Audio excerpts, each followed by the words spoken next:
When you don't take time to look at it through other people's eyes. Take some time and reflect on what you believe in your soul.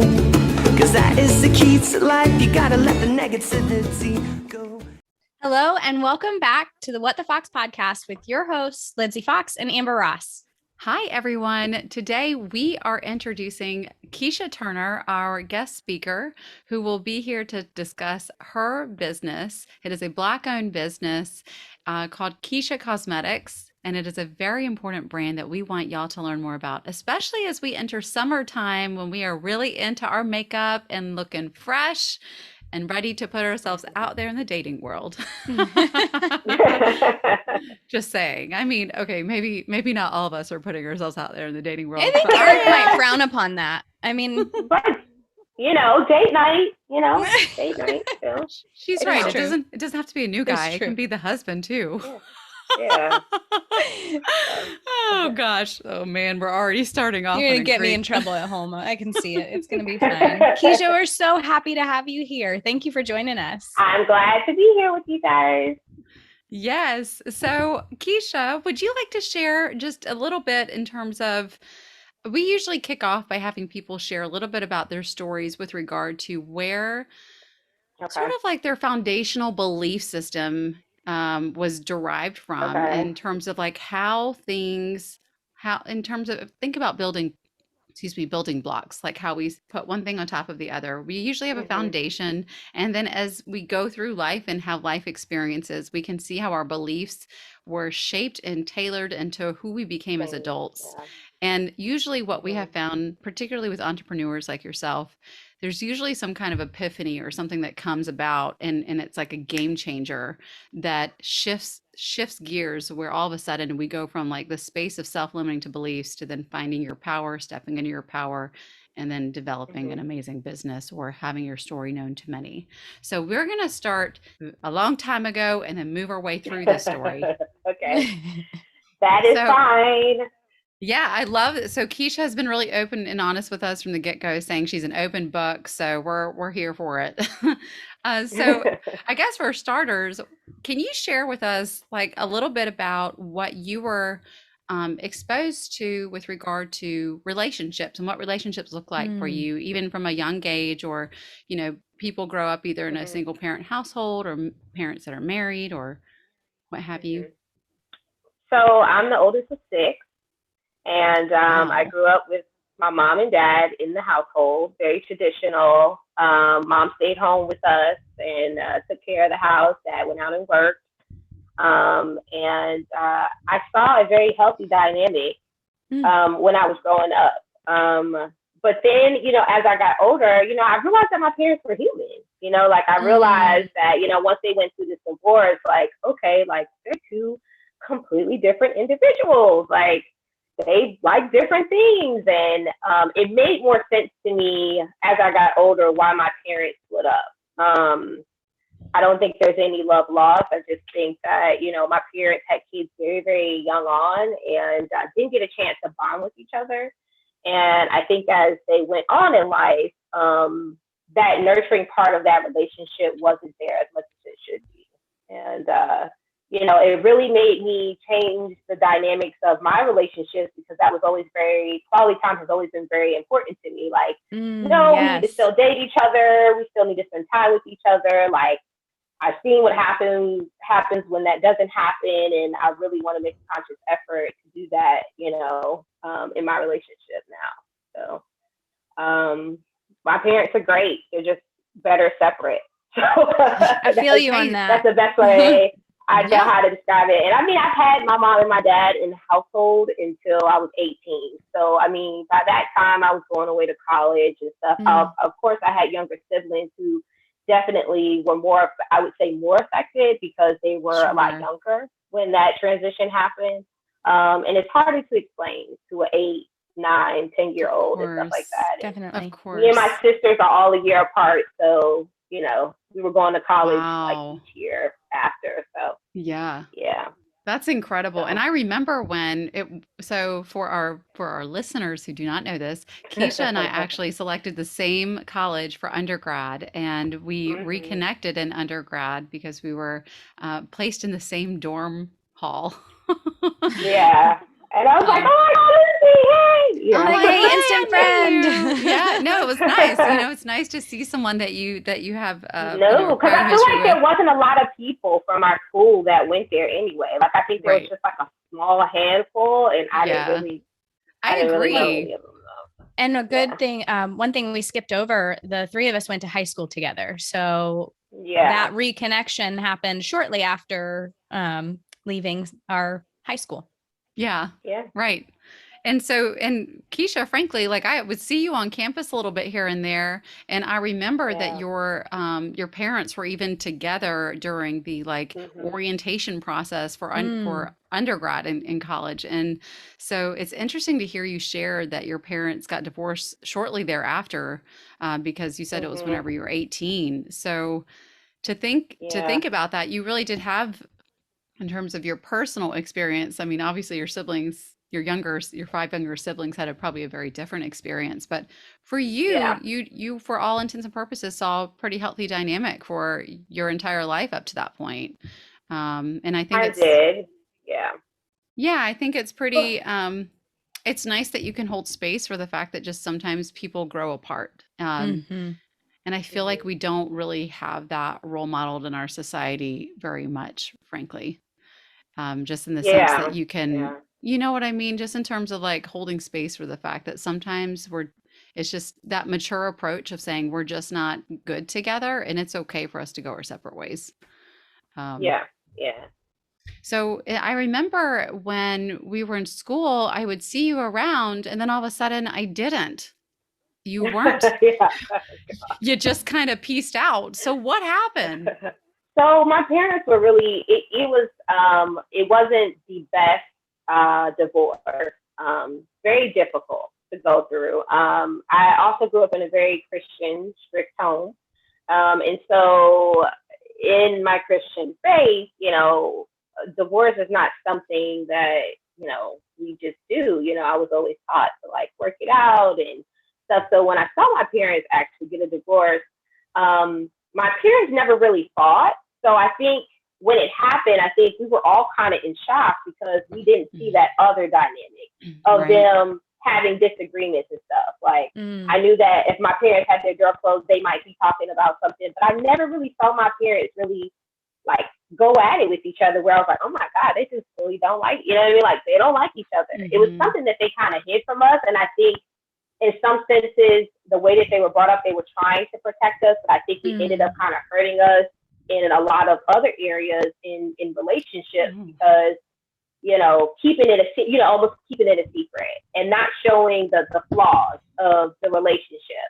Um, I interesting think was perspective there. definitely there's definitely a downfall there. And then going into relationships that may have not been the healthiest and trying to hide it from my parents or, not show certain parts because I'm ashamed of what I've gotten myself into instead of exposing things for what they really are, if that makes sense. I think Wow. sometimes in the Christian faith, I'm not going to say for all, okay, let me use my words correctly. Yeah, yeah, Um, yeah. there's this stigma that there's this idea of perfection, right? And mm, then like if that is not met up to standards, then you're gonna go to hell, or you're gonna God's not gonna love you the same way that He did. mm, And I think when you grow up in that type of mindset, sometimes it's hard to break that negative stereotype, I guess, in your head when you've seen something for 18 years of your life. When I saw my definitely. Yeah. parents go through what they went through, it was a wake up call for me. I was like, oh my gosh, like they're just like regular people. And I mean, you look at your parents a certain way as you're growing up, and then you realize, like I said, as you get older, like they're human just like I am. They're gonna make mistakes. But when you don't see your parents physically do that, whether that's Yeah. out in the open, it makes it harder for you to process making mistakes. You want to stay in this bubble of perfection. And that's kind of how I was, especially in school and how I interacted with people. I always felt the need to be perfect, or, be this good girl and, all that other stuff. And I think, honestly, getting pregnant with Kayla was, the turning point for me, because I was I wasn't happy about my situation, but I was happy that people saw that I was flawed.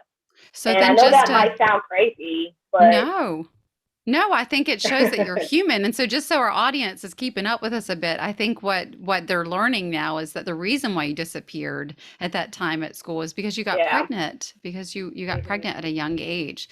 And so I think yeah, that makes a lot of sense whenever you've kind of been predisposed to this idea of perfectionism and the fact that relationships look some kind of a way, and you kind of hide your arguments or hide the things that are not perfect. And then all of a sudden, obviously, it's not like you planned to get pregnant at this age. I did not. I did not. But we're here now. Here Stuff we are 30 happens. years ago. with a teenager. Stuff happens, right? It's not like you planned for it, but then it's like, wow, Yeah. there's you obviously you weren't going to hide it, so you said, here I am in all my glory. I'm having this baby. Yeah. Actually, it's funny because my parents, when I did get pregnant, my parents were separated. They were living in two different places at the time. And I remember going to my mom and telling her. And my mom has always been, very understanding. Of course, my dad was extremely upset, as I think any dad would be. So it was definitely harder to tell my dad than anything else. More because I didn't want him to be disappointed. Of course. And I knew that was going to change the course of everything, aspirations, dreams, and stuff. I knew that was going to change the course of everything. So. I mean, how could it not? Right. Yeah, it was a very conscious decision. Yeah. I just knew that I wanted to have her, and I just kind of winged everything else after that. So don't recommend it, but I'm a stronger person because of everything I've been through. I was a single parent for many, many years, and so I've experienced a lot of different things, I would say, just through relationships.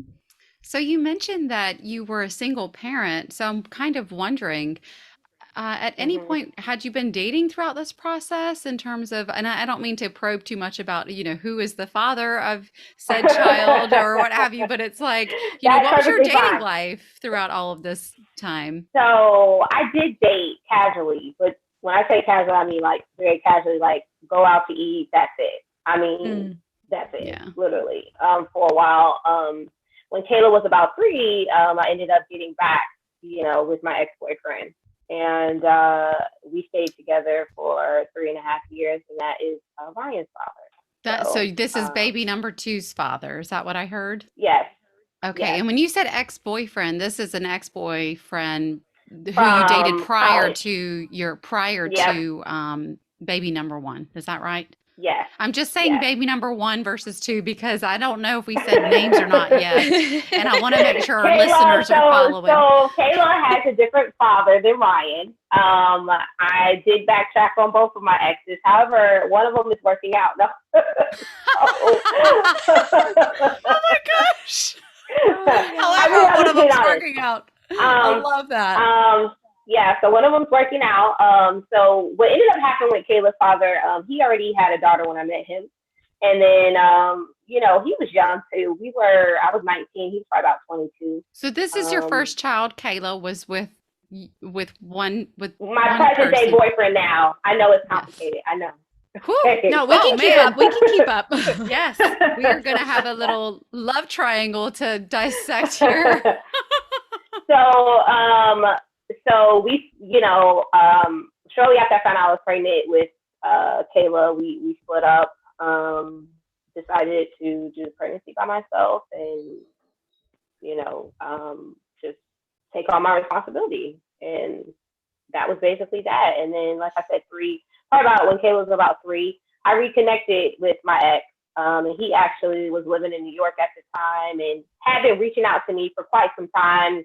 I need your number. I just want to talk to you, and I was just kind of, I don't, You're like, wait, I've tried this once. Yeah.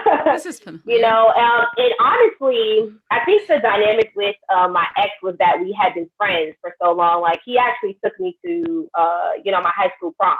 I Hmm.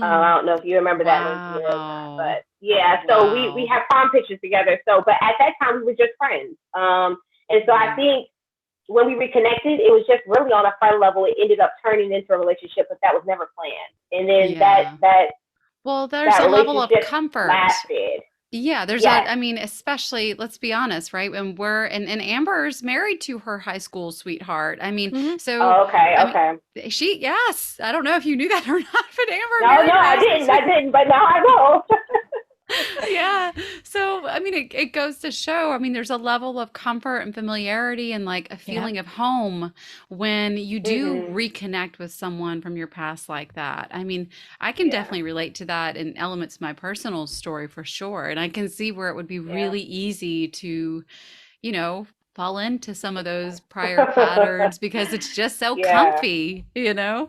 Yeah, it is comfy until you start to see certain things that maybe you didn't see before. Right, because now you're an And with the, adult. Now you're an adult at I'm this very point. much an adult. You've Yeah, had some lived and experiences, and so you can kind of look at that relationship not so yeah, much through the youth's eye of what you were as a teenager, but rather as an adult and say, "Wow, is this relationship serving me or not in Well, and the way also that I as a need to?" mom, yeah, like yeah. also you're I mean, looking because at I it was through a new already lens.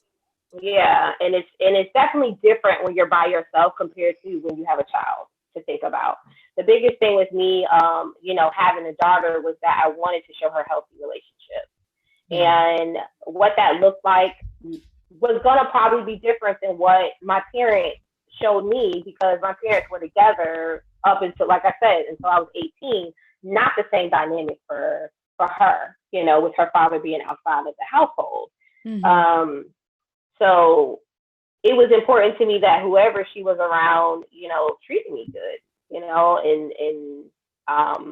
that I showed her a sense of um, love and commitment. And if that wasn't what was happening, that I had to make a conscious choice, not just for myself, but for her. I wanted her to understand that things were not always perfect too.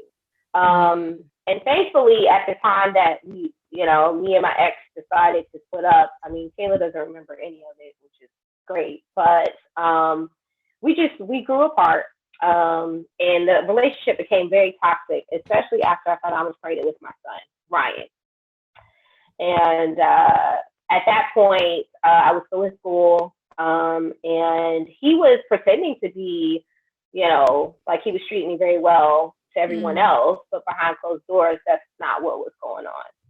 And Wow.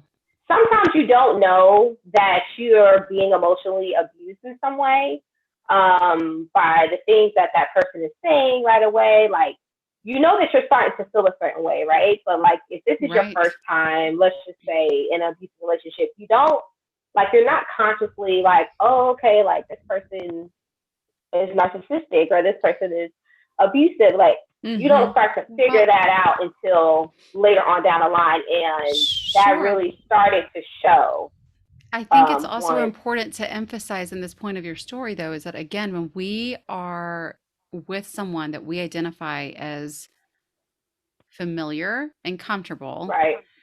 in our brains and how we kind of make that connection for ourselves, we then associate familiarity with safety. Hmm. Right. And so Right. when these moments of gaslighting or emotional abuse, while even subtle as they are starting out, we don't really Hmm. pick up on it in a way where we're labeling it as abuse. It might be like, oh, I didn't really like that comment. And then things kind of gradually escalate, escalate, escalate. Go. Right. And then we kind of have that awareness, 3 years into the relationship. But Yeah.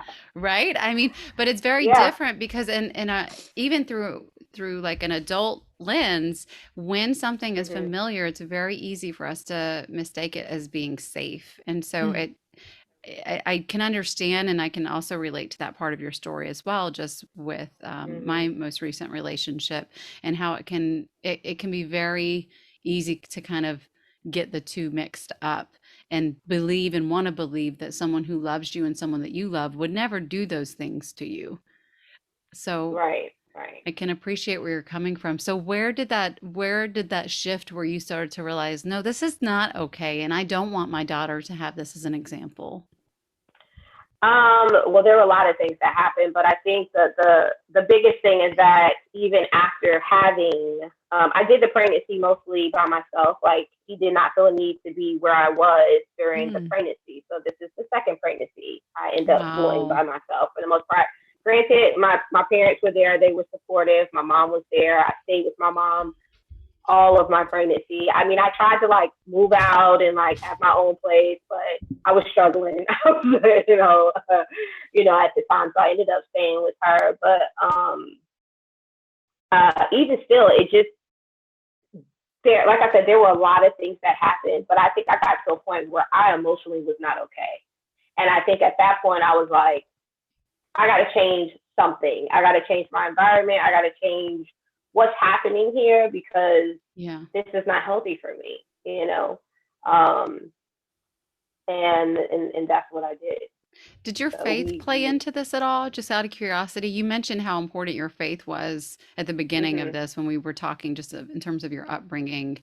And I definitely have seen and experienced too. I can see where faith usually intercepts, frankly, in these moments of life changes as well. Yeah. I mean, there was a lot of prayer. I mean, I actually just kind of prayed about it, and I asked God, like, God, if this is not the right God for me, kind of take him out my life, or tell him.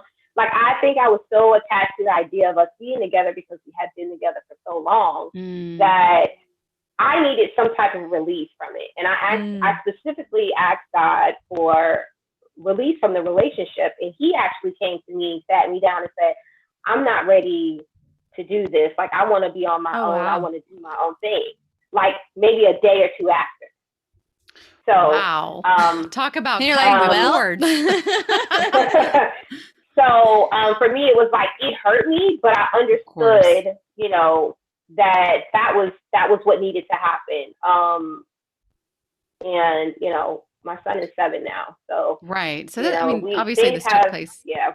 a while back, but still, I mean, Yeah. that's still a pivotal moment of a life change where even, we can call it hindsight or whatever, but that's a Mhm. very big aha moment to experience in terms Yeah. of taking, that's a leap of faith as well. I mean, when you choose to leave that safety net of what is familiar, and I'm hearing you kind of say, I was in love with the idea of love. I really wanted this Mm. to work out. I really, Mhm. To work this out. Yeah. this person was in my life for so long. I really loved the idea of us working out, but the reality was it just was not meant It's just, to be. That's just how it yeah. was.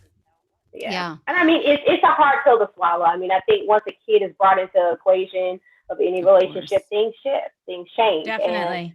um, I always say, a God can love you and tell you that he loves you, but once you carry his child, that's when you really know Yes, that ma'am. you know that you know Yeah. if this man really loves you. Um, So now here you are, a single mother of two children, mhm. and divine timing kind of came in, and the father of your second child kind of took off and did his own thing.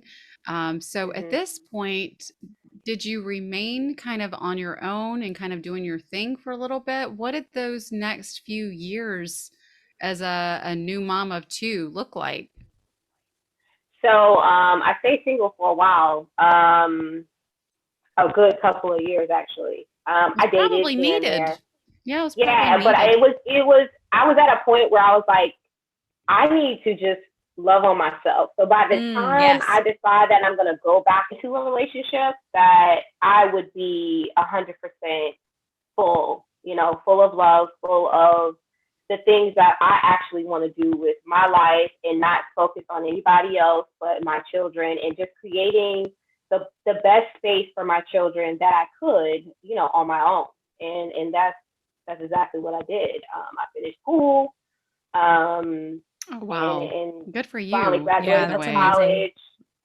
And that was a really big goal of mine because a lot of people told me that I wasn't going to finish, you know. Wow. And I was, And can we you just know, hold space for that though for a second? I mean, rather, I don't want to jump over yes. that too fast because seriously, the fact that you were told, the fact that this is what you were told, right? What, because you were a mom or a young mother, you couldn't get that degree? I mean, the statistics, you know, show that a lot of young women of color they just don't, especially if they're single parents, just don't get the opportunity to finish school for several reasons. And so the statistics didn't look good for me. I'm just going to be honest. And, Sure. you know, I was very adamant about changing what that looked like, you know, Breaking the regardless of cycle, what it my sounds like. circumstances, I was going to do something that people told me that I couldn't do. I That's love right. that. So, Good for you. yeah. That's who you are though. That's just it, Yeah, right? It's like, that's exactly who I am. Tell me I So, can't. right. It's just a good yeah, tell me I challenge. can, and I'll show you that I will. So, Right. I just kind of live by that motto, and I've been going strong ever since. Yeah. And so you took time off for yourself, which sounds like it was actually a very healthy and wise decision for you, just mental health wise even, and just Hmm. kind of reset, bring your focus solely to your children, not really kind of dabbling in any other relationships. You went to school, got your degree. What did you get your degree in, and how did that play out in terms of your work life? Yeah, so I ended up going into early childhood. I had always kind of loved kids way before I had them. Worked at my first job was at the Y. I was a youth counselor, and so always had a passion for working with kids. And then I was just like, you know, I think I'll be a good teacher. You know, people had told me that, but I wasn't really sure. Um, and so when I started to kind of study early childhood and stuff, that's when I kind of fell in love. And I was just like, oh, like I definitely want to be a teacher. So I actually got my degree in family and system science and a concentration in child development and family relations. So um, basically early child, you know, it's early childhood courses in a nutshell. But that's what I got my bachelor's degree in. I taught for pre-K for a while, and then I finally got my first teaching job out in Durham, and taught first grade for a couple of years. And Okay. yeah, That's so I went into wonderful. teaching. Yeah, and that's a hard job too, no less, and one that does It's not pay very much a well. hard job. Right, Does it doesn't. not, It, and the yeah. funding, actually, we had a previous episode with which you'd have to tune in if you haven't listened, but it was aired back in April, and it is about education. But truly, Okay. in North Carolina specifically, we know that educators are not compensated Paid. in the way that they Mhm. should be, frankly, and are Right. worth paying for. And so here you are, Mhm. a single mother of two, and you are a teacher. And at some point in time, something shifted because I know you said It did. it was frankly a few years and that you were kind of doing your own thing. And then it was sort of like, again, sometimes just things work out the way that they should and when we're least expecting it. And it sounds like around 2019 is when a couple of different things happened. And this is kind of where Oh, we, yes. I it love the big sounds, smile that just broke out across your face. Like when we talk about 2019, I can see that like that was a good Yeah, heart year for you. 2019 was a good year for me, though. Yeah. So the pandemic happened, of course, as you guys know. in 2020. But Yes. Yeah. yeah, so that was going on. I mean, well, we were starting to kind of go into it around, Okay, so towards the that end of 2019. 2019, Yeah, entering the pandemic era, 2020.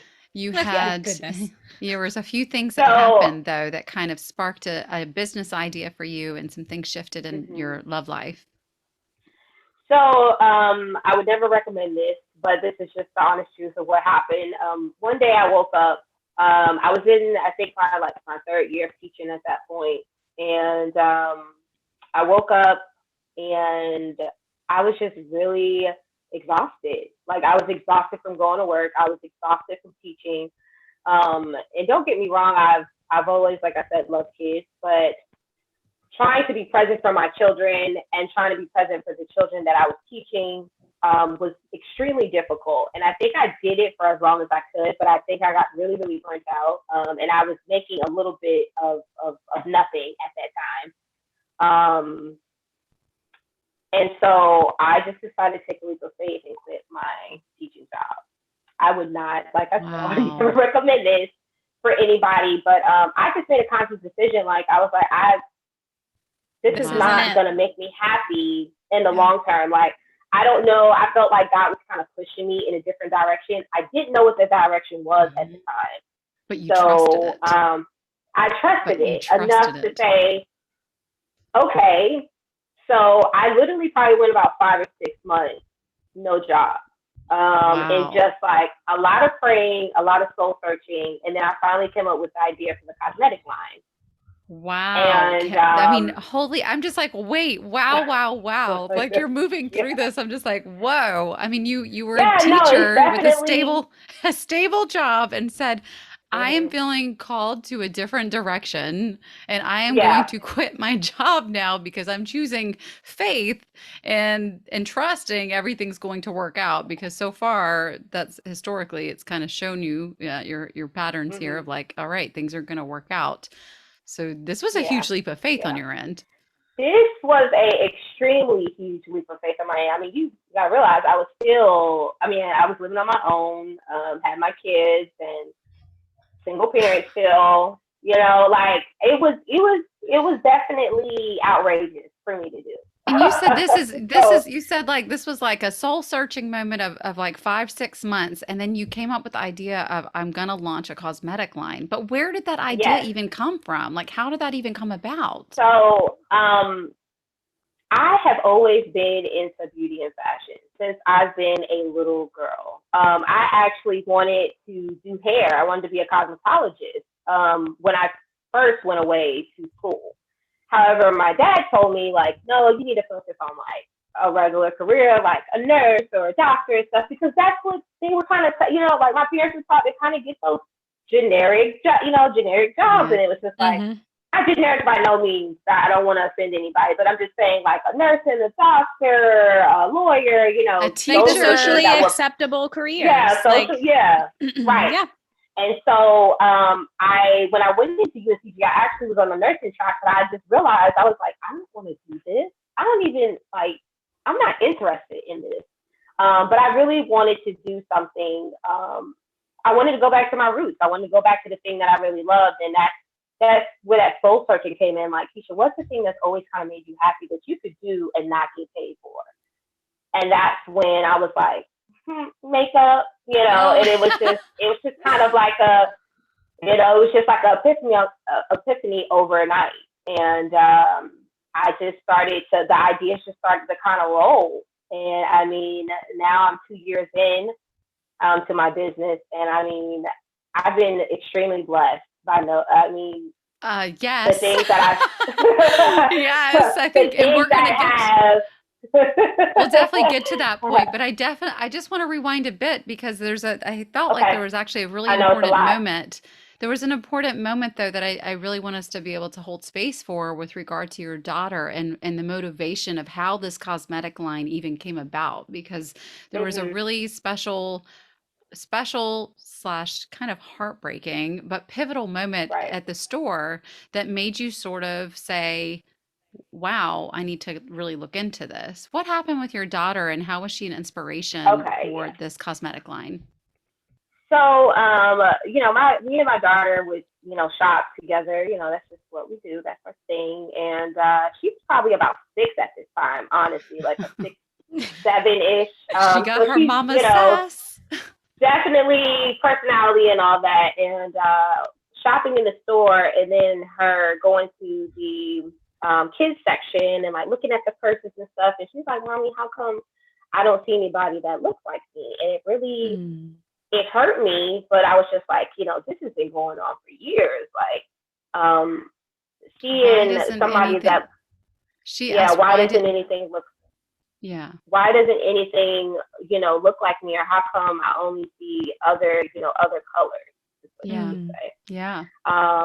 And that's what really got me starting to think about this idea of creating a beauty brand that really represented her and myself, and something that she could have her hands on and that would kind of grow with her. Because is so important. You know what I mean? It's so important, as a mom, that your daughter feels beautiful, right? But if she Absolutely. doesn't see any representation of her when she's walking into major retail stores, then what's happening? It's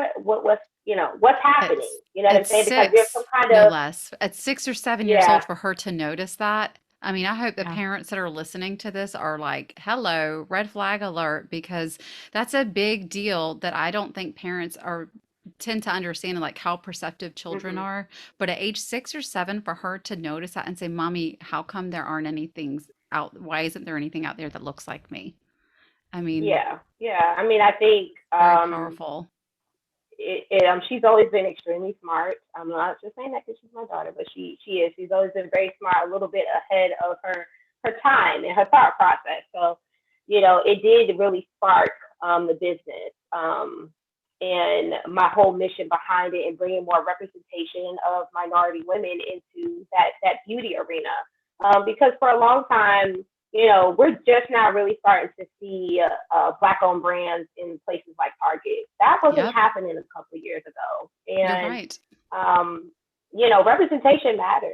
And I'm not just talking about Black people. I'm just talking about women of color, in general, just being represented, and these young women being able to see Hmm. themselves in when they Absolutely. walk into the beauty section, and having products that cater to their skin complexion. There And was a big thing a long time ago about the fact that foundation was very hard to find for women of color. Like, we just couldn't find anything that matched our skin complexion or had the different shades of brown and black and things like that. So, it was just very important to me that she was included in the process. So she has her own collection just dedicated to young girls. And, when I originally started the concept, people were like, oh, okay, Keisha, you're going to start cosmetic line. Okay, great. Don't you love that? Like, But people are so supportive. When you have a fun idea and yeah. you're excited, everybody's like, oh yeah, okay. A Good luck lot of with yeah, people that. blew me off. A lot of people blew me off, and I was okay with that because I'm not a self-seeking validation from other people. My faith is stronger than that, and everything that I've been through is a clear example of me being where I am right now. So for hmm, me, it wasn't about the confirmation. It was just about, how am I going to do this, and what does this yeah. look like Girl, you had your for me? vision. It was ready for it to come. It was time for it to come together. Like, everybody Yeah, else will catch up. yeah, Like, you saw the picture, Yeah. yeah. everybody So else was I behind was you. okay with that. Everybody's not going to see your Yeah. vision when you come up with an idea or a thought. Everybody's not going to jump on right away. But I think when you stay to the That's all course right. and you stay true to what you love, then everything just kind of, falls into place. So, Definitely. And it's also so powerful that you chose a cosmetic line. I know maybe on the surface people might be thinking like, well, why? But I mean at the hmm, core, I think, hearing you say this isn't just about Black women. This is about all women of color deserve to right. feel beautiful. Every woman Hmm. of color deserves to have that moment to feel like they are beautiful. And it's not to say makeup is what makes you beautiful. Right, And right. I Absolutely get not.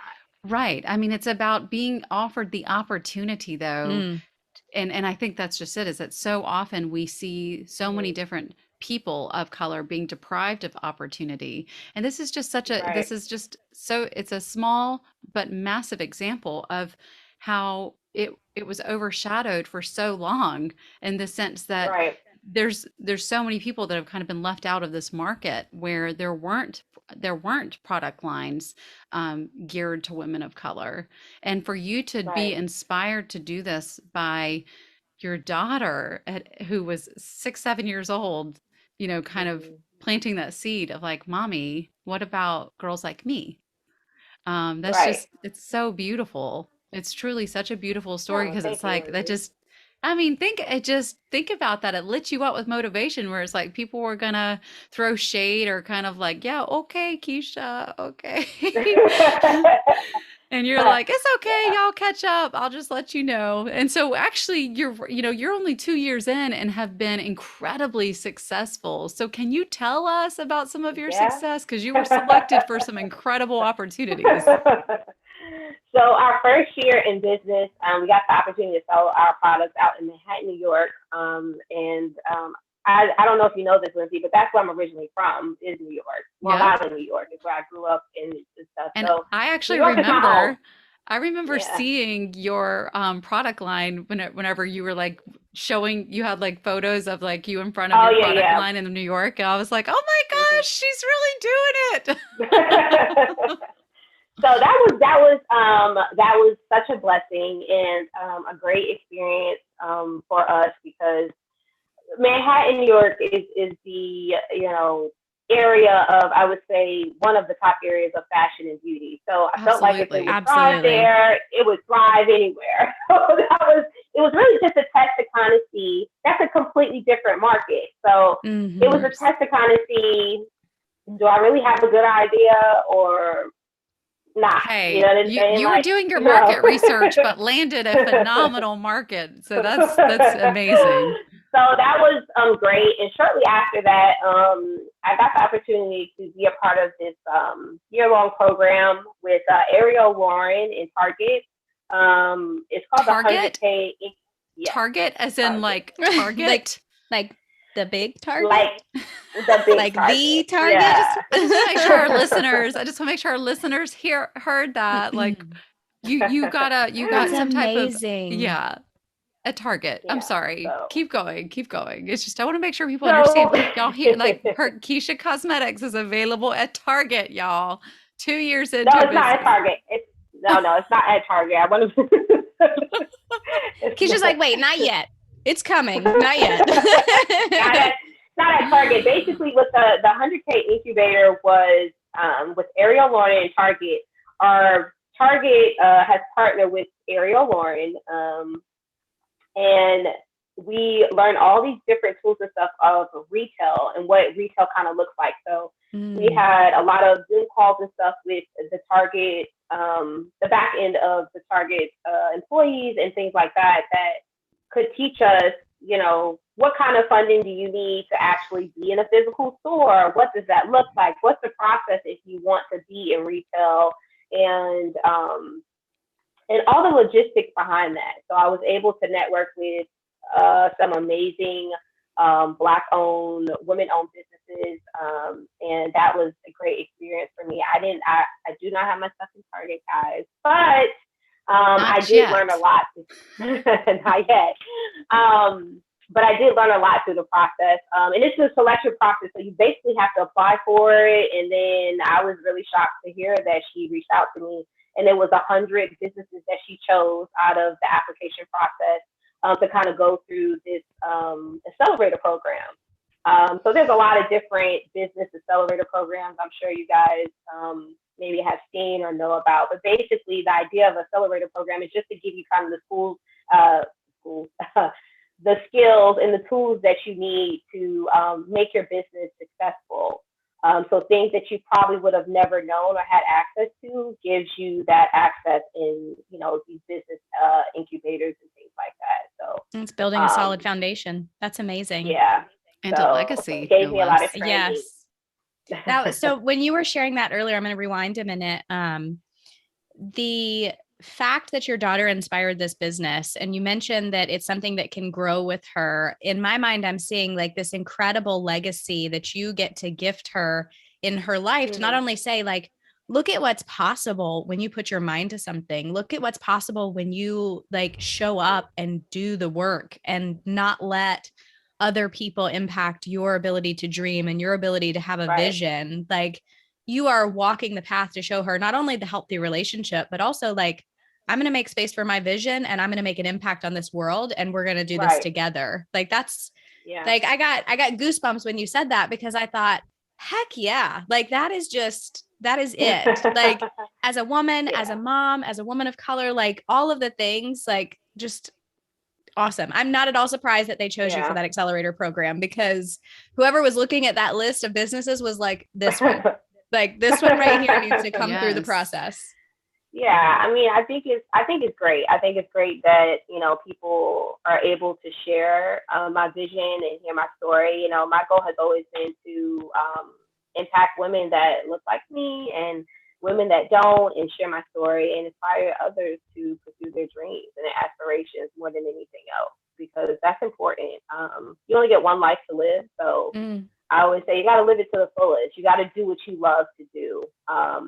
And I feel like when you tap into those passions and those gifts, then everything kind of just flows from there. I think God has given everybody the ability to have a gift or two gifts and stuff like that. And I think that's where a lot of these businesses that you see, that are popping up everywhere now are, thriving off of their talent and the things that they have always been good at. Right. And so It's funny that you say that, because I do have a working hypothesis that in spite of okay. how horrible the pandemic was for so many of us, it was a collective trauma Right. on society, frankly. But there was actually a lot of good that came out of the pandemic, in the It sense was. that, I mean, you're right. I was going to say you are a classic example of one of the people who went from surviving to thriving. And I feel like Hmm. that pandemic did offer a lot of opportunity for individuals to get themselves grounded within themselves. I think it did ignite a lot of fear for people, because kind of getting to know yourself can be super scary. but It's very um, scary. but Hmm. I also think that the pandemic allowed for people to hone in on what their God gifted talents are, and how to hone in on Yeah. it, or like just rediscover a passion that was maybe on the back burner for a long time. And now, maybe you've lost Hmm. your job, you're stuck at home, you're bored, you can't really go out, there's no socializing. And so I think a lot of people have started up a lot of new businesses as a result of the Hmm. pandemic, because they started to Absolutely. realize, like, man, life is more than just going to work at some shitty job that burns me out and it's just not my thing. I mean, so Yeah, that I don't like. Yeah. yeah, and in So your case, you were ahead of the curve because you quit your I was job. ahead of the curve. Yeah. Yeah, Not and you on said, I'm purpose, gonna, but hey, and you made it happen though. That's the whole thing, is that yeah. you had a will and a vision and a lot of motivation. Children definitely have a tendency to light a fire To under do us. that. Hmm. And say, So hey, just, what are you doing? yeah, So it's an amazing story though, and it's Truly. yours. thank you.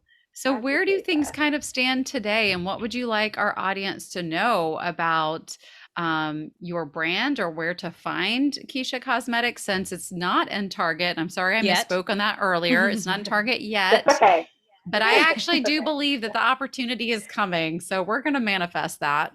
We're gonna manifest it, like I'm Yes. open to retail. I honestly, like, the next goal for me is honestly to open up my own retail location. Mm. And so I really want to bring something to the local community here that I haven't seen quite yet. And so besides the beauty supply stores that we do currently have, I want to really, like I said, bring that to my community. So that's what I'm really working on. I actually really want to open up my own retail location. I can't give any dates or anything like that. That's okay. That's all right. This is So, a work where, in progress. We But like That's that. Yeah. yes, and I have no doubt that you're going to make it happen, because you've got the vision, you know what you want, and you're going to go get it, yeah, because that's just who you are. So the question yeah. is, how can our audience find Keisha Cosmetics now? And even though you might not have that retail shop yet, but where can they find Keisha Cosmetics? So you can find us on the web at www.kecosmetics.com. So we have our website. Our IG is at ke_cosmetics,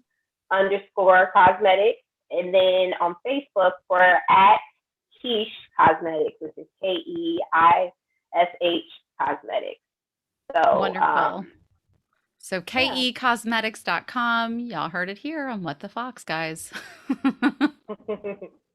Keisha, it's been amazing to chat with you today. I love that you've shared your story with us and that folks get an opportunity to kind of see behind the scenes of Keisha Cosmetics and kind of the foundation that you've built this business on. I know, I'm sure Lindsay agrees with me. Like, we're going to be here behind you, like cheering you on as you have the opportunity to open that retail store, have the opportunity to get in like mass retail stores and just bring your vision to that next level. So I'm grateful to be able to see this side of it and just can't wait to see what's next for you. Thank you guys so Absolutely. much for having me. I really appreciate it. Oh, it's been a pleasure. We're so glad that you came. And just so we can put the little cherry on top, because I know we didn't cover this and we're now out of time, unfortunately, but we just want our listeners to Okay. know Keisha did reunite with a love from her past. So not only is her business thriving, but so is her love life, guys. So I Yay! did I did something crazy again and decided I don't even want to say decided. My daughter's father had kind of been in and out of my daughter's life for most of her life, and finally came to me and was like, hey, I really want to be a part of her life, and want to be more involved, and that kind of transpired into us having a friendship, and we got back into a relationship, and we ended up doing something crazy and having our third child, which is my baby Christian. So Christian was born a week before my birthday. So he's my little cancer baby that I kind of secretly always wanted. No. But yeah, so I have two boys and one girl, and yeah, we've known each other for a long time. Always had good vibes, I would say, with us. We never were really at odds with each other, even when we were, separated. So I think, when we finally made a decision to come back together, it was a really conscious decision. I think my daughter was like a little shocked because she was like, "Wait, what's happening? My mom and dad." Like, Yeah. She's like, Well, wait.